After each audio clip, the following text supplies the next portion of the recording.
to be a phony person is to do you, make your music, staying true to yourself, genuine to your sound, and you know, not letting nobody else really tell you different. Like just being like, this is what I believe in, this is what I'm going for, and this is how I'm about to go about it.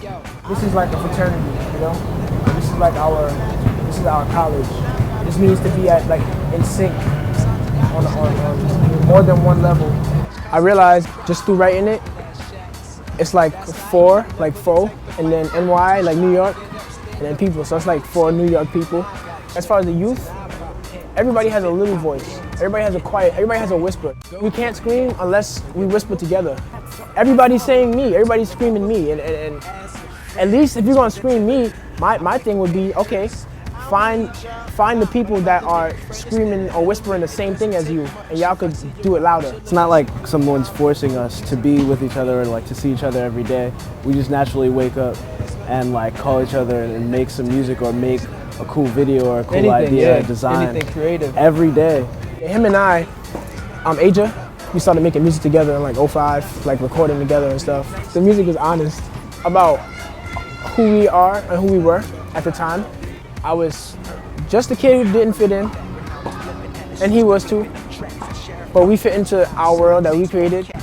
I was going to a lot of music schools. In my younger years, my mom used to like take me all the time to Juilliard school every Saturday. I was a percussionist there, so I was playing like timpani, xylophone, snare drum, vibraphone, marimba, piano theory classes. My mom just kept the music going, like going and going and going. I went to Monroe High School. The biggest thing was like, okay, after school and before school, we're chilling in the park across the street. It's called L Park. Like how this is community right now, that was community. It's all different like walks of life, religions, cultures, faiths, styles, everything. Music was definitely part of that. Mentally, I'm not in the same place or perspective everyone else is at. I'm more of I'll go to a party just to observe. It inspires like writing songs and just, you know, I just learned about people. Yeah, music was always around. My father like raised me into it. He's a musician, plays bass, keys, drums, and produces as well, engineers. So like that's how I learned all my stuff. Whatever point my life was at, I had the push of like, yo, do this. Yeah, it's definitely guidance. Forced guidance, you know, but it's ended up for the better, of course, because my mom and my pops knew what they was doing. And the thing, you need it, but you don't know you need it. You think you don't need it. So like when you get older, you see, okay, thanks mom, thanks dad. I like producers. I really like producers. I like Quincy Jones. Just Stevie Wonder, oh my God. Michael Jackson, oh my God. Dilla, oh my God. Moacir Santos, there's this Brazilian composer.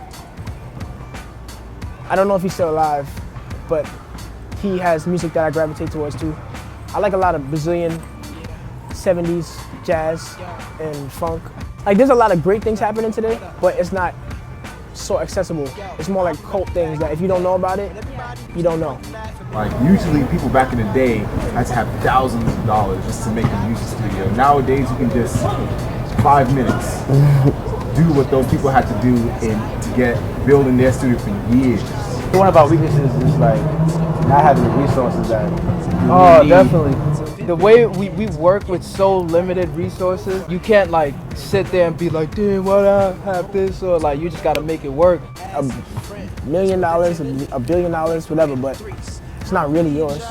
Only thing that's really yours is how you feel. Yeah, I also think that success is, it's not what you think of yourself, but it's what other people think of you, you know? It's just like, yeah, your legacy. It's something that somebody else looks up and like, okay, I want to be like that. You're setting this pedestal for me to reach that level. Yeah. But for you, you're just keep on going. I want to bring people together. That's the real truth. I want to do that show where I got people from Africa and Asia and Japan. Everybody like dancing together, and like there's no beef, there's no nothing. Everybody's just listening to music. Everybody's just feeling good. You're confident that your camp is doing the right things, and you're not. You know in your heart that you're not just trying to get into music or into art or into film just to get from point A to B or meet person, whoever. Your goals are so much past any kind of materialistic ending, and they're like any kind of superficial. We're all at a point where it's like if we can be self-sustaining with doing what we love, then that's all we wanted in the first place. I think the voice of the youth I feel like it comes from such a kind of hypnotized place that it's not necessarily like actual youth. It's like what we're being told. We're so conditioned to the point where, like, I know we're conditioned, but we're conditioned so far that there's things that I'm unaware of. This is a bumpy ass road, you know what I mean? But it has to be like that because it's just where I'm at. Like right now, I'm broke as hell. Like I'm broke. I don't have $1 to my name, but I have a song